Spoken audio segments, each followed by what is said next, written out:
Hola a todos y sean bienvenidos al Libro del Ciervo. El día de hoy les traigo el iceberg de crímenes sin resolver. Debido a lo extenso del iceberg, será dividido en partes. Sin querer alargar más el video, comencemos.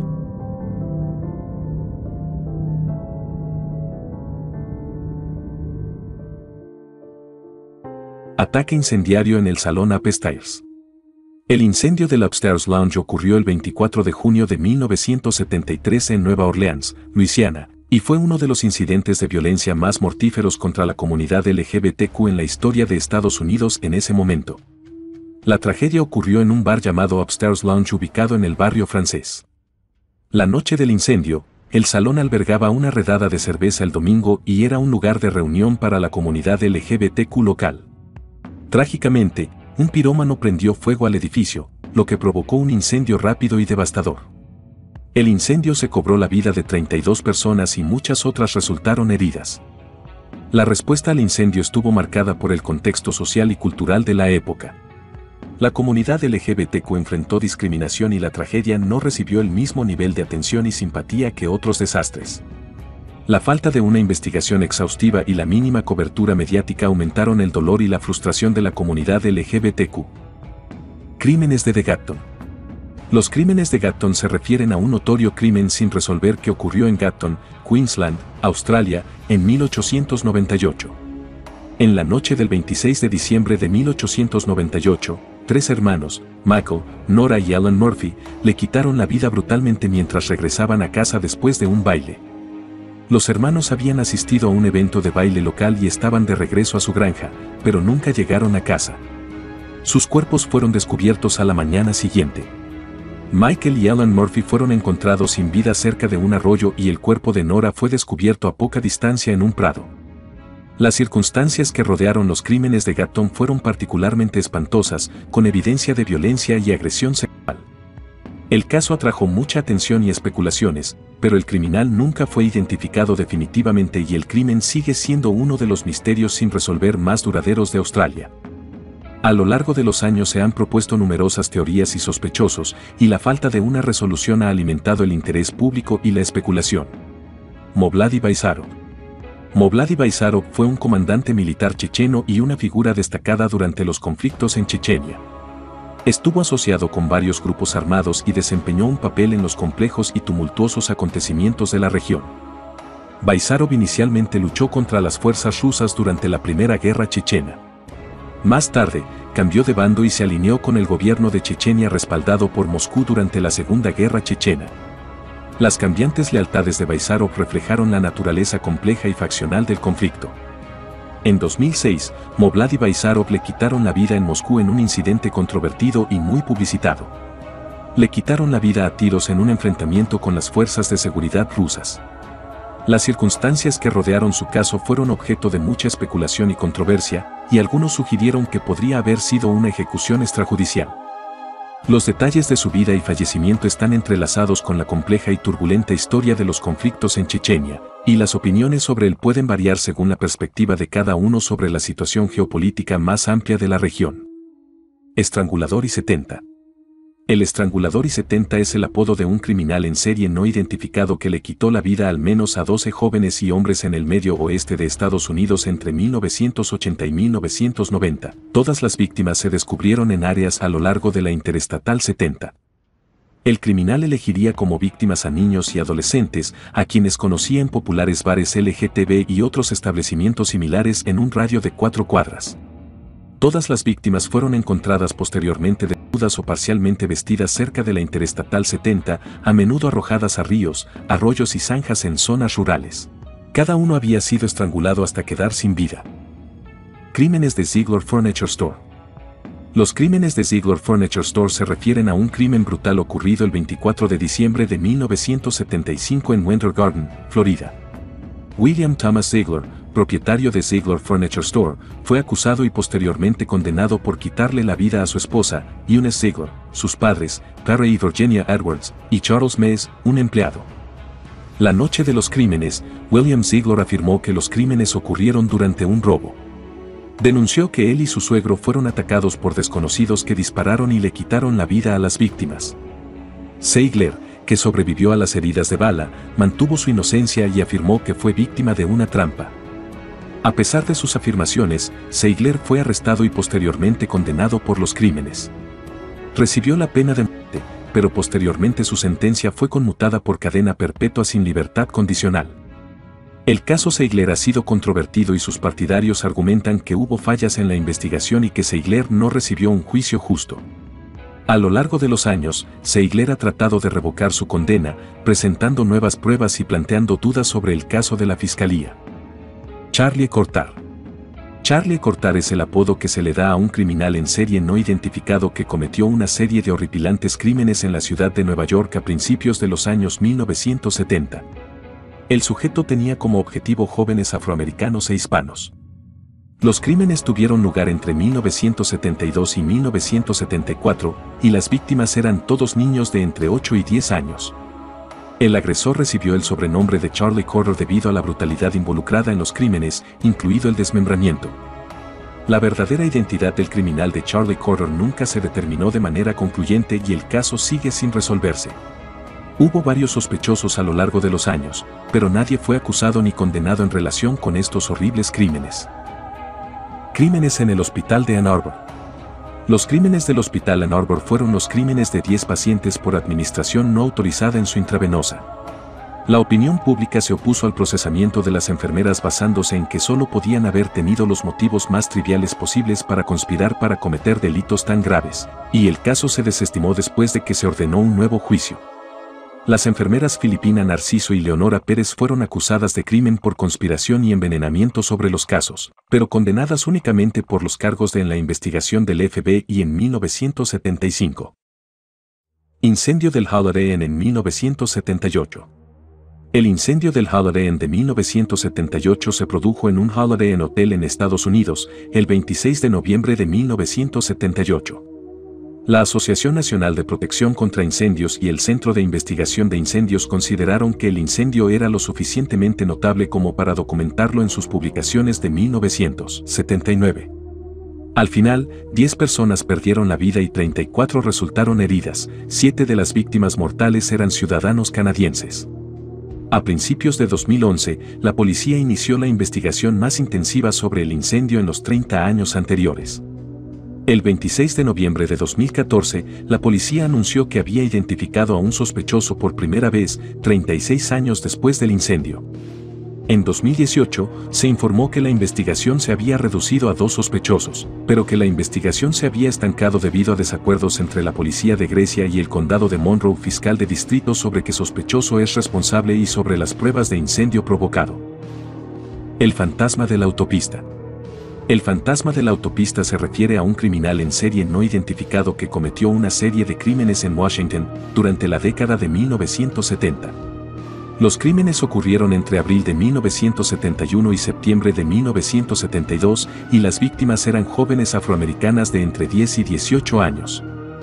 El criminal recibió el sobrenombre de fantasma de la autopista porque algunos de los cuerpos de las víctimas fueron descubiertos cerca de autopistas o vías principales. Se cree que el perpetrador secuestró, agredió sexualmente y le quitó la vida a 6 niñas. A menudo dejaban a las víctimas al borde de las carreteras y el criminal llamaba por teléfono a las familias de las víctimas o a la policía, proporcionando detalles sobre los crímenes. A pesar de los esfuerzos de las autoridades, el fantasma de la autopista nunca fue identificado ni detenido. Crímenes con bolsas. El caso de bolsas fueron una serie de crímenes de 6 hombres de 1975 a 1977 en Nueva York. El apodo se originó por el hecho de que cada víctima había sido desmembrada, sus restos metidos en una bolsa de basura y arrojados al río Hudson. Las identidades de las víctimas, así como de su criminal, nunca han sido establecidas. Los crímenes de Wonderland.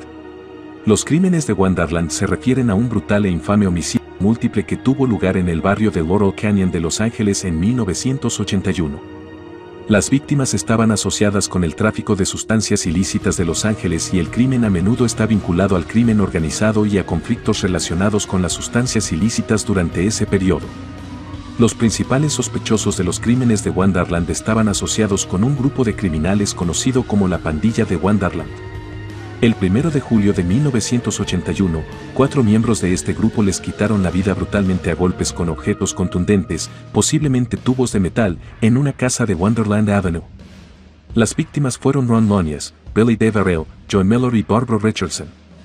Una quinta víctima, Susan Lonius, sobrevivió al ataque a pesar de sufrir heridas graves. La investigación de los crímenes de Wonderland fue complicada, con relatos contradictorios y falta de testigos confiables. Se creía que se trataba de un acto de represalia relacionado con un robo de sustancias ilícitas que había ocurrido anteriormente. Varias personas fueron arrestadas y juzgadas por su participación, pero los procedimientos legales se enfrentaron desafíos debido a la falta de pruebas claras y testimonios contradictorios. Masacre de Blackfriars. La masacre de Blackfriars de 1978, también conocida como los crímenes de Blackfriars, es una masacre sin resolver de la mafia irlandesa y o de la mafia italoamericana que ocurrió el 28 de junio de 1978 en el pub Blackfriars en el centro de Boston, Massachusetts. 4 delincuentes conocidos por la policía y un expresentador de noticias de investigación de la televisión de Boston del Canal 7, Jack Kelly, les quitaron la vida, supuestamente por la venta de sustancias ilícitas. Los investigadores sospecharon que los 5 hombres fueron sorprendidos alrededor de las 2 de la madrugada y conducidos en manada al sótano que servía como oficina del establecimiento, donde todos fueron baleados por uno o más intrusos que empuñaban al menos una escopeta y una pistola semiautomática. En el lugar, los investigadores descubrieron un pequeño arsenal de armas de fuego y pequeñas cantidades de sustancias ilícitas, así como $15,000 en efectivo suelto en una caja fuerte abierta. Las sustancias y el dinero en efectivo llevaron a la policía a concluir que el motivo de la masacre no fue un robo. La opinión policial predominante fue que parecía un crimen clásico al estilo mafioso. Tammy Vincent. Tammy Vincent era una adolescente fugitiva que le quitaron la vida en septiembre de 1979. Su cuerpo no fue identificado hasta 2007, 28 años después de su crimen. Anteriormente se creía que podría haber sido víctima de los notorios crímenes de Green River. Un grupo de corredores descubrió el cuerpo en la mañana del 26 de septiembre de 1979 en una playa de California. Había grava incrustada en la cara de Vincent, lo que sugiere que pudo haber sido atropellada en un estacionamiento cercano. Su atacante comenzó con un punzón, infligiéndole 43 puñaladas en el pecho y la espalda a Vincent mientras ella se giraba para escapar del asalto. Luego, el criminal la roció con pintura y acetona y le prendió fuego en una explosión de llamas calientes que rápidamente le quemó la cara y el pecho hasta quedar irreconocibles. Sin embargo, Vincent todavía estaba viva e incluso se levantó y corrió a través de la playa antes de colapsar. Luego recibió un disparo en la nuca. Un testigo informó haber visto una hoguera en la playa poco después de las 3 de la madrugada y luego una camioneta azul que se alejaba a toda velocidad. En la escena del crimen quedaron un punzón, 2 envases de acetona y una lata de pintura negra, además de un encendedor. Un recibo cercano indicaba que el punzón, los recipientes de disolvente y la pintura se habían comprado la noche anterior en una tienda en San Francisco. Tras el descubrimiento de los restos en la playa, los examinadores no pudieron identificar el cuerpo y solo pudieron determinar el color de ojos, altura, peso y características dentales. El caso de Vincent no se ha resuelto oficialmente. Caso de Michael Nigg.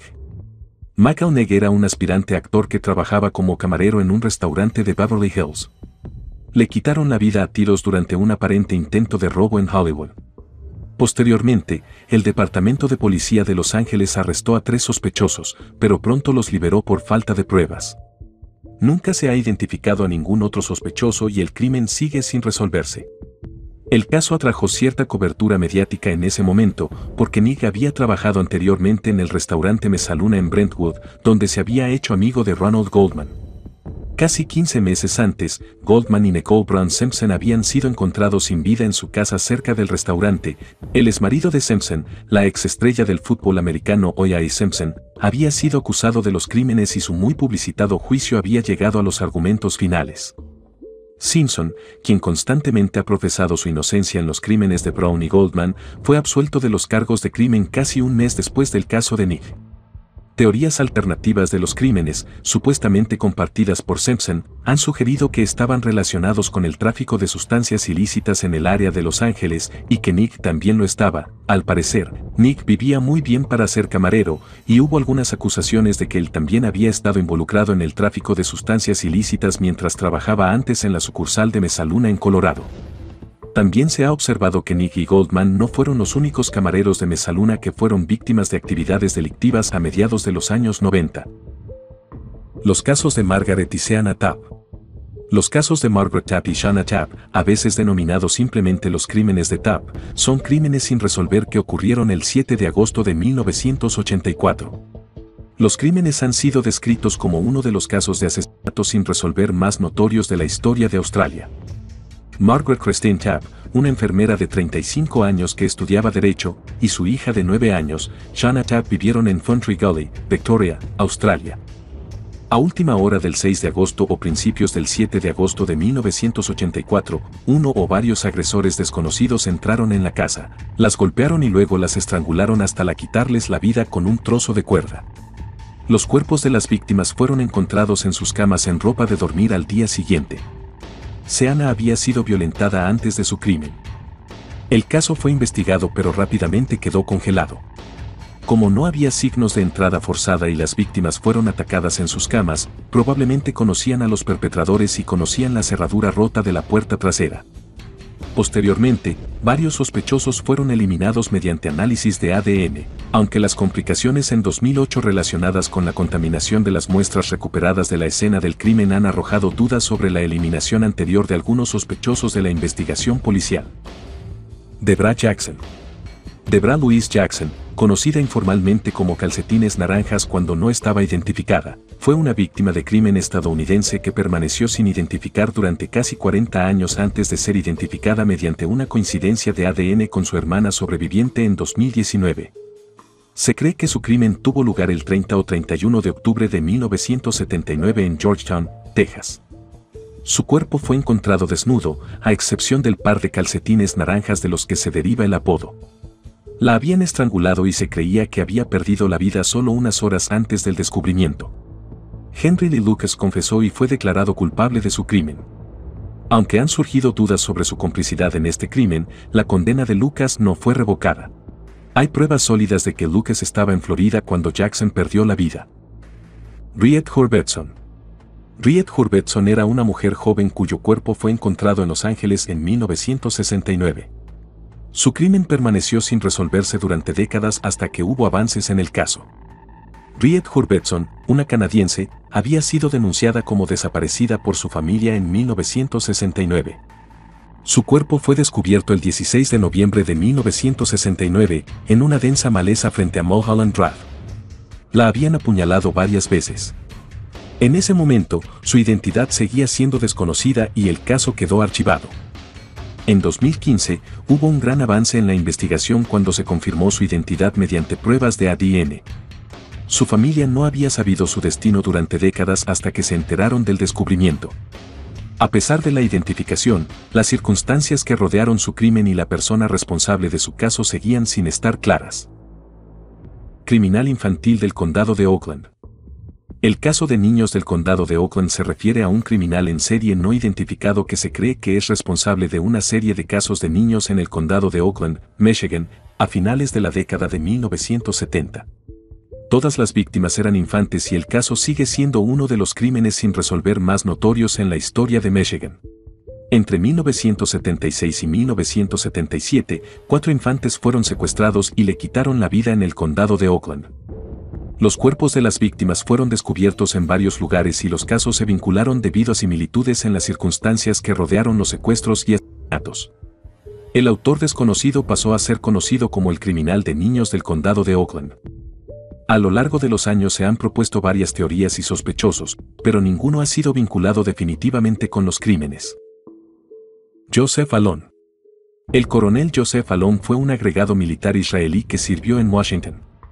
Nació en 1929 y fue un oficial muy respetado y condecorado de las Fuerzas de Defensa de Israel. El coronel Alon desempeñó un papel clave en el fortalecimiento de los lazos militares entre Estados Unidos e Israel durante su mandato. El 1 de julio de 1973, el coronel Joseph Alon le quitaron la vida trágicamente en Bethesda, Maryland. Le quitaron la vida a tiros en la entrada de su casa en lo que se creía ampliamente que era un acto de terror. El caso permaneció sin resolver durante muchos años. Había sospechas de que el crimen fue llevado a cabo por un grupo terrorista palestino en represalia por la participación del coronel Alon en las operaciones militares israelíes. Sin embargo, no se pudo determinar de manera concluyente el motivo exacto ni la identidad de los perpetradores. En 2011, casi 4 décadas después del crimen, el FBI cerró oficialmente el caso sin identificar a los responsables del caso del coronel Alon. Joan Freeman.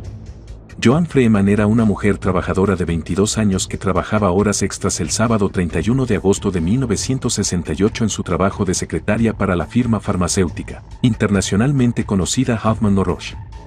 Joan estaba registrando las horas de los empleados a partir de tarjetas de tiempo en una biblioteca médica del segundo piso del edificio 34, que tiene control de seguridad. Aproximadamente a las 5:30 p.m., Joan fue golpeada en la cabeza por detrás con un mazo de madera que se encontró en el lugar. También la golpearon repetidamente en la cara y le cortaron la garganta hasta la profundidad de la columna. Varias horas después de su crimen, un guardia que realizaba un barrido de rutina en el edificio fue quien la encontró. Curiosamente, según el jefe de policía de Clifton, la señorita Freeman no trabajaba en el edificio 34 donde se encontró el cuerpo. La causa final del crimen de Joan fue una fractura de cráneo al ser golpeada con el mazo de madera. Hay informes contradictorios sobre si fue agredida sexualmente o no. Sin embargo, algunas fuentes han afirmado que la encontraron vestida y que no había pruebas que apuntaran a una agresión.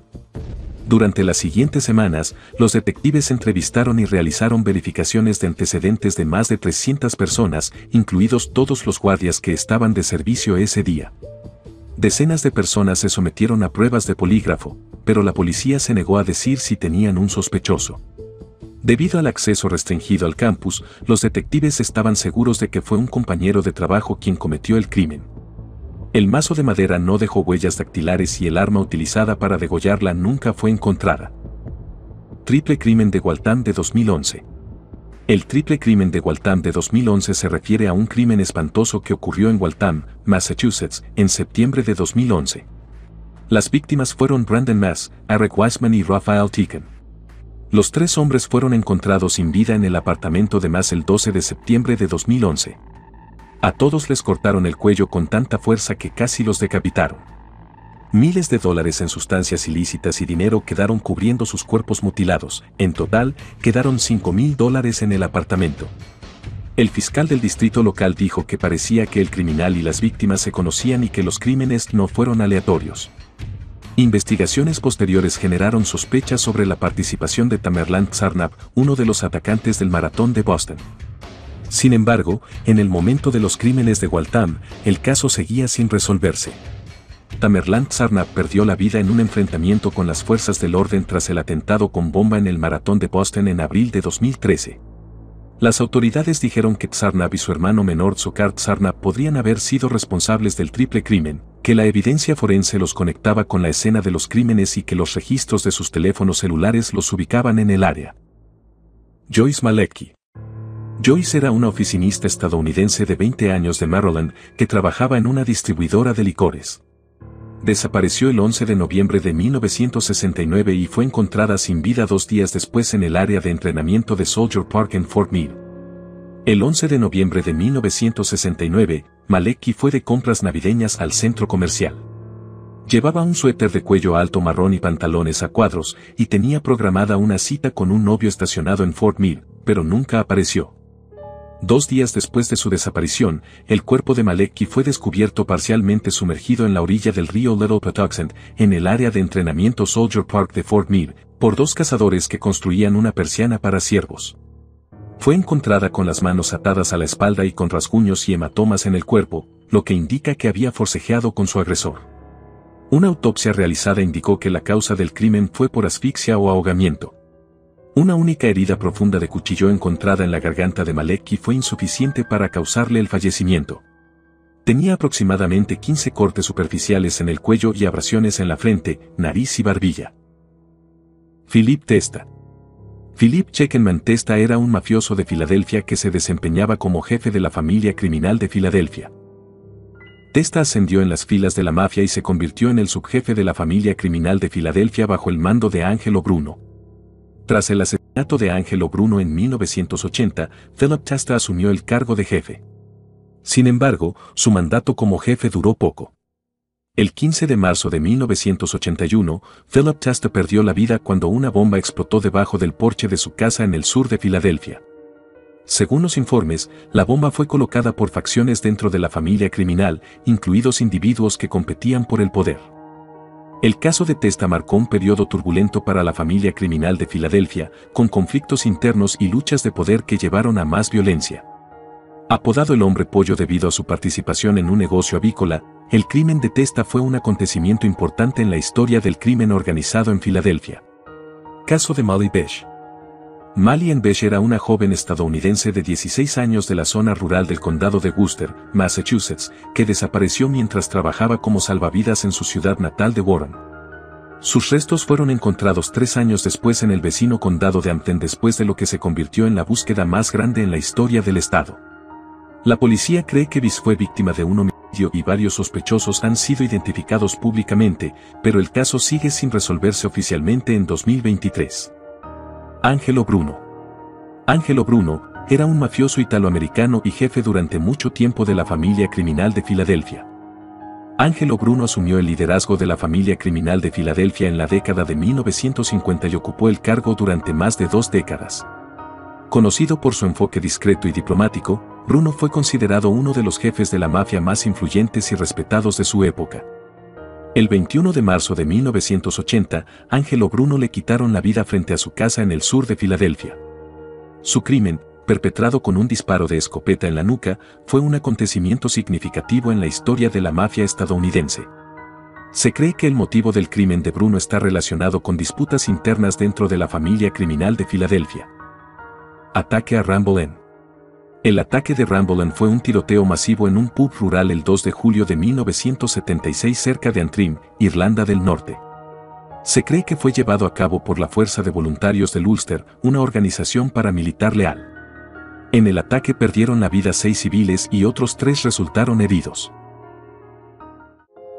Hasta aquí el video del día de hoy. Recuerda que se estarán subiendo las demás partes más adelante. Recuerda activar las notificaciones para estar atento cuando se suban nuevos videos. También me gustaría recordarles que tenemos un Discord del canal, un lugar donde podrás socializar con más gente de la comunidad. Recuerda dejar un like, comentario y suscripción, ya que eso ayuda mucho al crecimiento del canal. Y bien, sin más nada que decir, hasta pronto. Buenas noches.